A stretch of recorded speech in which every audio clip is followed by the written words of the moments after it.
রাজবাড়ী দৌলতদিয়া ঘাটে ফেরিতে ওঠার সময় নিয়ন্ত্রণ হারিয়ে সৌহার্দ্য পরিবহন নামের একটি বাস পদ্মা নদীতে পড়ে গেছে। এতে অনেকের হতাহতের আশঙ্কা করা হচ্ছে।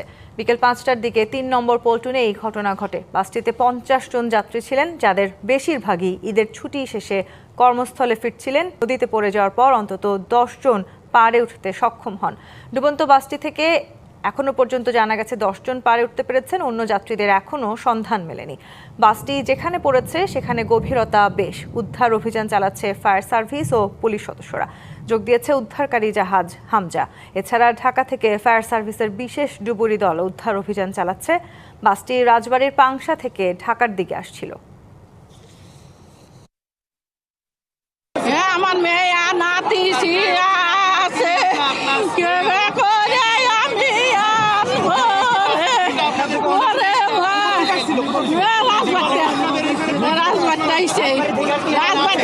এখানে প্রশাসনের গাফিলতি আছে কিছু। এখানে হামজা থেকে ২ নম্বর ফেরিঘাটে, ঠিক আছে, এখানে আপনার ৩ নম্বর ফেরিঘাটে বাসটা ঢুকছে, আস্তে আস্তে ৩ ঘন্টা টাইম লাগবে। ফায়ার সার্ভিসের ডুবুরি অলরেডি ৩ জন ডুবুরি নিচে নেমে গেছে। আপনি দেখতে দেখতে আরেকজন ডুবুরি গেছে।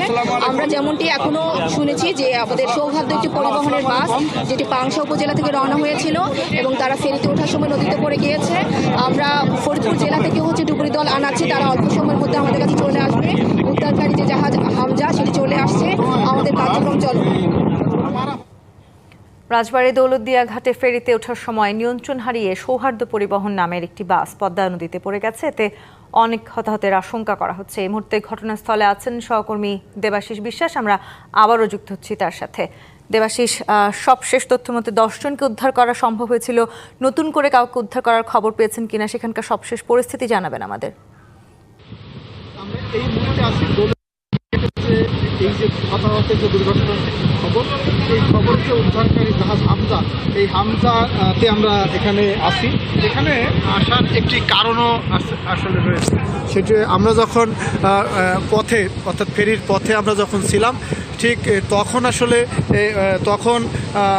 এই যে উৎসুক জনতা স্বজন, তারা তাদের প্রচণ্ড আসলে ক্ষোভ এবং এক প্রকার ইটপাটকেল সরে, ঠিক তখন আসলে আমরা এই হামজাতে আসতে বাধ্য হই। এখানে এই হামজাতে আসলে এই মুহূর্তে রয়েছে জেলা প্রশাসক, পুলিশ সুপার সহ ঊর্ধ্বতন কর্মকর্তারা। এখানে রাজবাড়ী ২ আসনের যিনি সংসদ সদস্য, তিনি মাত্র ঘটনাস্থলে এসে পৌঁছেছেন। এখানে তিনি ঘটনাস্থলে এসেছেন, তিনি আসলে এই সার্বিক পরিস্থিতি দেখার জন্য এসছেন এবং গাড়িটি পাংশা থেকেই ছেড়ে আসে।